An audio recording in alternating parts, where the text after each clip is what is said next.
নমস্কার, চ্যানেলে সকলকে স্বাগত। আজকে কোনো রেসিপি না, আজকে যেটা বানাবো সেটা বানানোর জন্য প্রথমে মিক্সিং জারে আগে থেকে ভিজিয়ে রাখা বিউলির ডাল, কাঁচা লঙ্কা ও কতগুলো আদার টুকরো নিয়ে ভালো করে বেটে নিতে হবে। পরিমাণ মতো জল দিয়ে সুন্দর একটা পেস্ট তৈরি করে নিতে হবে। তারপরে তাতে মৌরি আর কালো জিরে দিয়ে সুন্দর করে ফেটিয়ে নিতে হবে। এরপর স্টিলের ডিশ বা সুবিধা মতো একটা জায়গা নিয়ে তাতে ভালো করে তেল মাখিয়ে নিতে হবে। তেল মাখিয়ে নিয়ে জায়গাগুলো একটু রোদে রেখে দিয়েছিলাম, এটার খুব একটা দরকার নেই। এরপর হাত দিয়ে ভালো করে মিক্সচারটা ফেটিয়ে নিতে হবে। তারপর এই যে ওই ডিশগুলো বা সুবিধা মতো যে জায়গাটা নেওয়া হয়েছিল তাতে এক এক করে এরকমভাবে বড়িগুলো দিয়ে দিতে হবে। তোমরা চাইলে একটা বড় প্লাস্টিক নিয়ে, মানে কোনো দুধ বা এরকম কোনো প্লাস্টিক নিয়ে তার একদিকটা কেটে তার ভিতরে মিক্সচারটা দিয়ে এইভাবে তোমরা বড়ি দিতে পারো।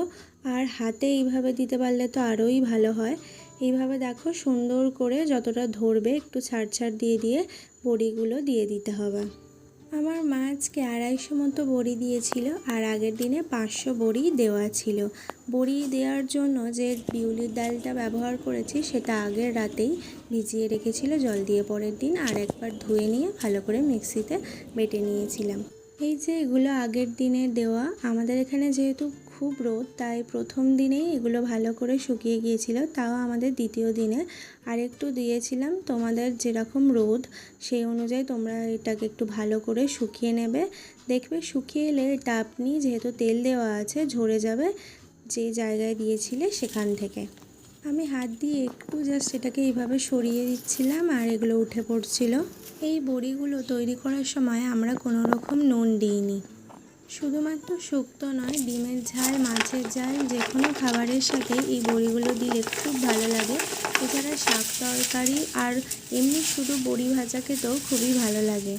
তাহলে একটু সময় নিয়ে বানিয়ে ফেলো, কোনো রকম প্রিজারভেটিভস বা অন্য কিছু ছাড়া বাড়িতে তৈরি বড়ি। তাহলে দেখা হচ্ছে পরের ভিডিওতে। Please like, share and subscribe.